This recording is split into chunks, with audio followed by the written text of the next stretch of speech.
estamos de volta com mais um As Histórias do Mundo com a Tatê. E hoje eu vos trago este maravilhoso documento, a história da Uni até mais ou menos 1963. Então a história é bem do comecinho da Uni. Lembrando que eu não trago todas as informações, apesar de fazer um super spoilers. Aqueles que querem ter acesso a ainda mais informações do que eu passo aqui, sugiro que vocês comprem.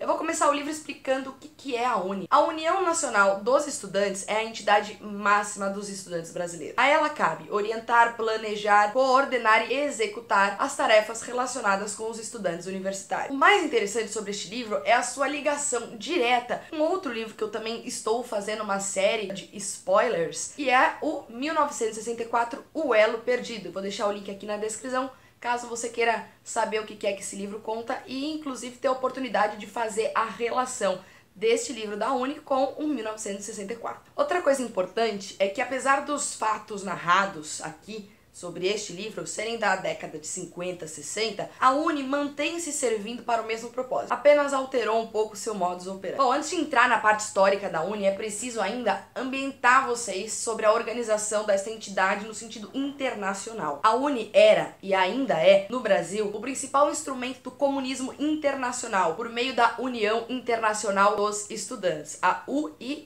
entidade comunista sediada na época em Praga. Essa entidade enviou vários agentes técnicos e planos para os comunistas militantes nas universidades em todo o mundo. Essa entidade, inclusive, ainda existe, com os mesmos objetivos, só que hoje ela fica na Espanha. A UIE, por sua vez, era e ainda é dirigida pelo Komsomol russo, hoje chamado de União da Juventude Comunista. Dê uma olhadinha nessa imagem da escolinha Komsomol russo e veja algo que talvez lhe seja familiar com os nazistas. Esse era o membro mais importante da Federação Mundial da Juventude Democrática. Essa federação também ainda existe. Tem sede na Hungria, mas é operada na Espanha, junto da UIE, pelo partido Podemos, que inclusive hoje está também no Brasil. A União Internacional dos Estudantes, sediada em Praga, na Tchecoslováquia, a atual República Tcheca, era uma das organizadoras dos conclaves estudantis, quais compareceram federações de estudantes brasileiros credenciados pela Uni. Em 1956, a polícia brasileira, inclusive, prendeu agentes da UIE que foram enviados em missões de espionagem e ensinamentos aqui no Brasil. Vamos agora comentar alguns cases da Uni a partir de 1958, que é quando ela finalmente torna-se uma entidade fundamentalmente política. Junho de 1958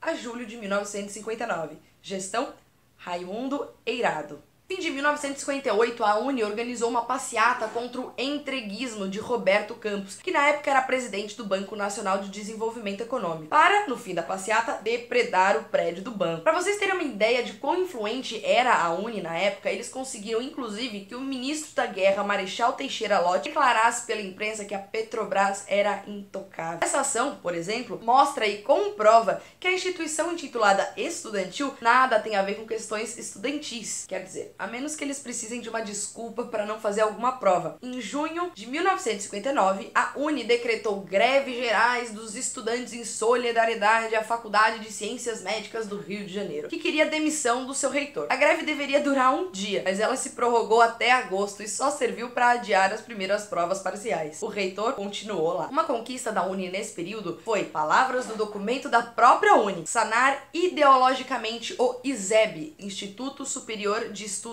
Brasileiros, hoje IEB, para que o mesmo fosse transformado exclusivamente em um centro de estudo marxista, e ainda o é. Julho de 1959 a julho de 1960. Gestão João Manuel Conrad. Nessa época, a Uni torna a ser convidada a participar da União Internacional do Estudante, a IE, já comentado. Foram então representantes brasileiros para o Comitê Executivo, que dessa vez seria na China. Lá, os estudantes brasileiros comunistas, que se diziam representantes da classe estudante de todo o Brasil, se encantaram com a reforma educacional chinesa, que em 1952 teve o objetivo de eliminar o ensino burguês e imperialista, implantando o ensino nacional, alterando o sistema que pretendia a formar pensadores, para outro sistema com o fim de instruir obreiros e campesinos para ingressar nos movimentos revolucionários. Após essa viagem, outro representante ingressou na comitiva do então deputado Jânio Quadros a Cuba, recebido diretamente pelo ditador Fidel Castro, onde eles puderam ter acesso às inovadoras ideias para o movimento estudantil. Julho de 1960 a junho de 1961.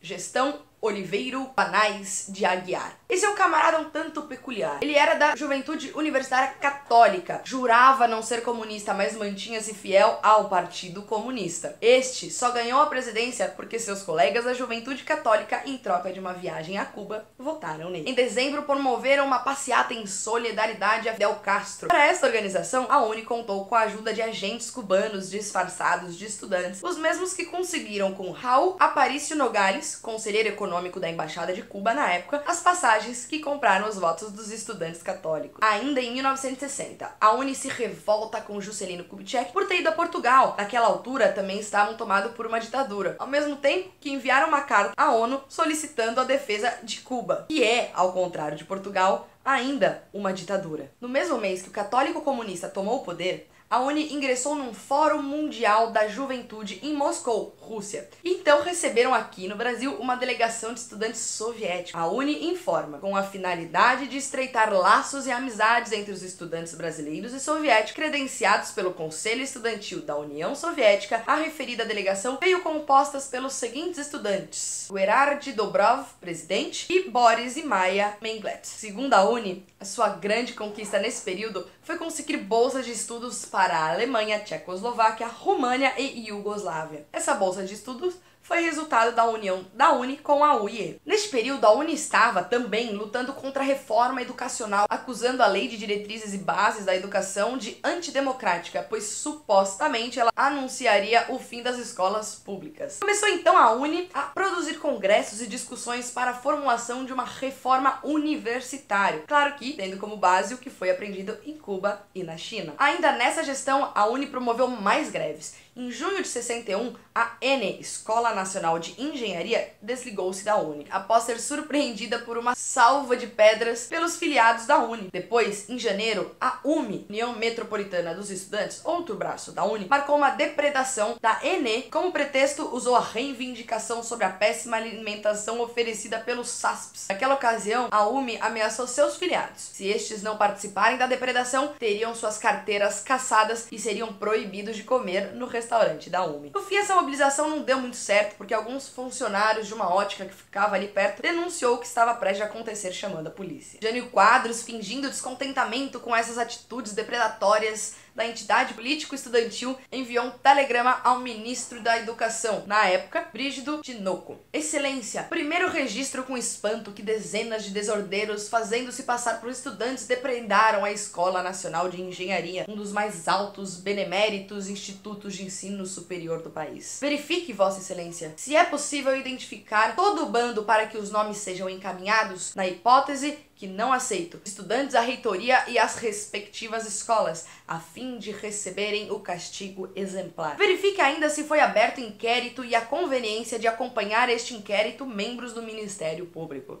Engraçado ler essa carta e pensar que em agosto do mesmo ano, antes de sua renúncia, o mesmo Jânio ofereceu à UNE apartamento aos estudantes em Brasília, 1,5 milhão de cruzeiros, e além disso, como se não bastasse, deixou 18 funcionários da União à disposição da entidade para trabalhar na sede.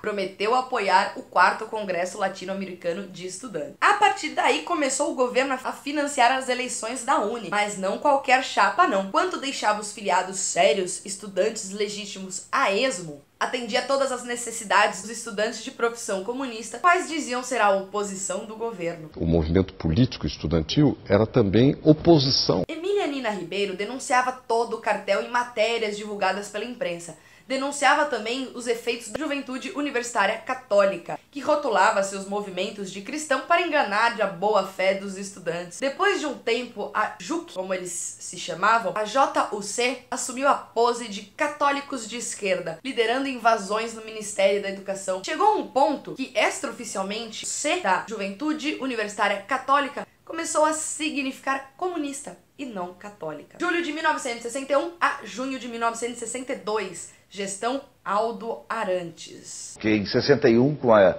eleição do Aldo Arantes, foi talvez uma das gestões mais brilhantes da história da UNE, 61, 62. Antes de contar seus feitos como presidente da UNE, vale mencionar outro caos que Arantes praticou quando antes presidente do diretório da PUC no ano anterior. Ele usou seu cargo para emitir uma nota oficial em nome da universidade, apoiando o ditador Fidel Castro. Este evento causou repulsa entre os estudantes da PUC, que desmentiram o apoio pelos jornais. Em janeiro de 1962, já presidente da UNE, ele imprime um folheto, Resoluções do Conselho da UNE. Nele encontra-se a seguinte afirmação: nossa posição em nada mudou com a profissão de fé marxista-leninista do seu governo, refere-se a Fidel Castro, pois consideramos que qualquer país tem o direito de adotar o regime que seu povo desejar. Interessante, quando supostamente o povo cubano desejou entrar numa ditadura comunista para morrer de fome ou fuzilado, tudo bem. Mas quando o povo brasileiro democraticamente deseja uma intervenção militar para acessar o movimento comunista em seu país, não pode. É golpe. Vai entender. Março de 1962, Arantes publica no Caderno da UNE 1. A diretoria se preocupa apenas com a politização das massas,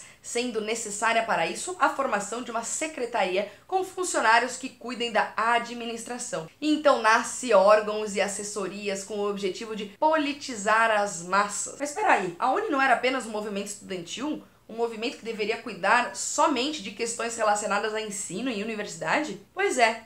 Sobre politizar as massas, entende-se praticar a subversão aos que possuem menor acesso à informação para ingressarem no movimento revolucionário. Prepare-se então o Congresso Estudante Operário Camponês. Chega abril e junto do outono uma carta do Conselho Estudantil da União Soviética. Neste relatório, o Conselho, por intermédio da UE, confirma o intercâmbio de alunos brasileiros para a União Soviética e China. Enquanto isso, Vinícius Caldeira Brant, futuro presidente da UNE, vai a Cuba tratar da produção do seu plano de ação para a sua diretoria.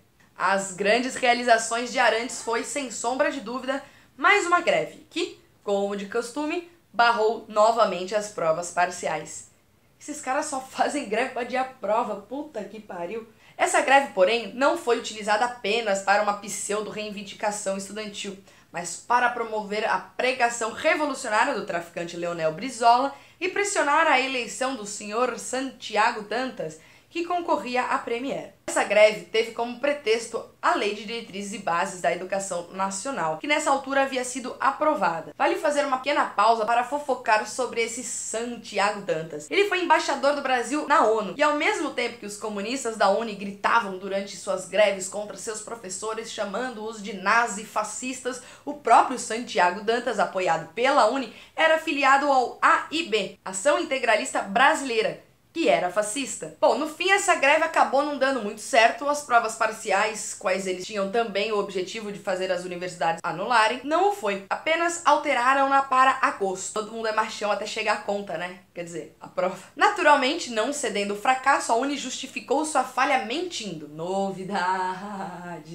Emitiu uma nota oficial da Operação Retorno às Aulas, explicando, pelo desvirtuamento que seus objetivos sofreram por parte de elementos divisionistas que deram à greve um cunho político. Para explicar melhor a vocês o que havia acontecido de fato nessa greve, a Lei de Diretrizes e Bases da Educação Nacional dizia em seu 78º artigo que corpo discente terá representação com o direito a voto nos conselhos universitários, nas congregações e nos conselhos departamentais das universidades e das escolas superiores isoladas, nas formas dos estatutos das referidas entidades. Ou seja, a lei deixou a cargo de cada instituição a definição do número de alunos participantes no colegiado. A UNE, por outro lado, queria obrigar as universidades todas a darem no mínimo 1/3 do colegiado aos estudantes. Detalhe, em momento algum, a UNE sentou com qualquer diretor de qualquer instituição para apresentar sua proposta. Apenas, como ainda o faz hoje, tenta implantar o caos para passar por cima de tudo e de todos. Novamente, esses movimentos revolucionários querendo acabar com a autonomia do cidadão físico e jurídico.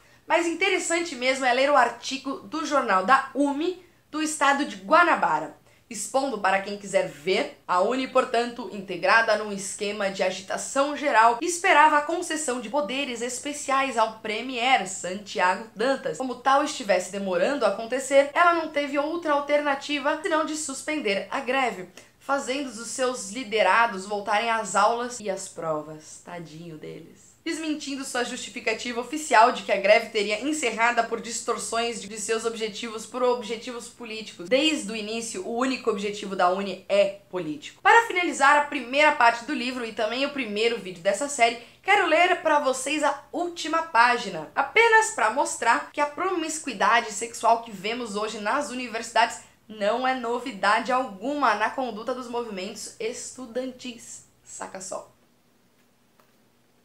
As atitudes da UNE no decorrer da greve também não deixaram dúvidas quanto às suas ideias subversivas. O Centro Popular de Cultura fez representar em várias faculdades a peça Alto dos 99%, peça que atenta contra o clero, contra a família e contra a sociedade, além de ser desprovida do mínimo senso estético. Os reformistas da UNE ainda invadiram o Ministério da Educação, hoje Palácio da Cultura, ali praticando uma série de ações que chocaram as senhoras que estavam no prédio.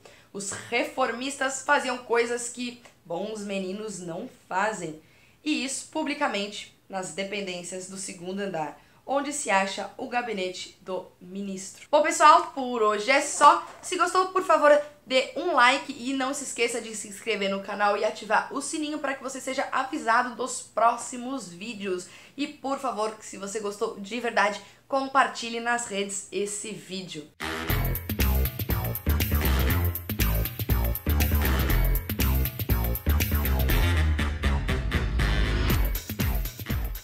Gente, só mais um recadinho pro pessoal que tá seguindo a série do 1964.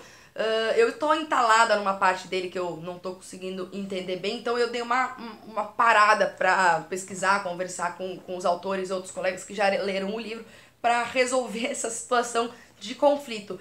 Então, ao mesmo tempo que eu tô resolvendo esse probleminha do 1964, eu já tô adiantando e fazendo esses vídeos da UNE, tá bom?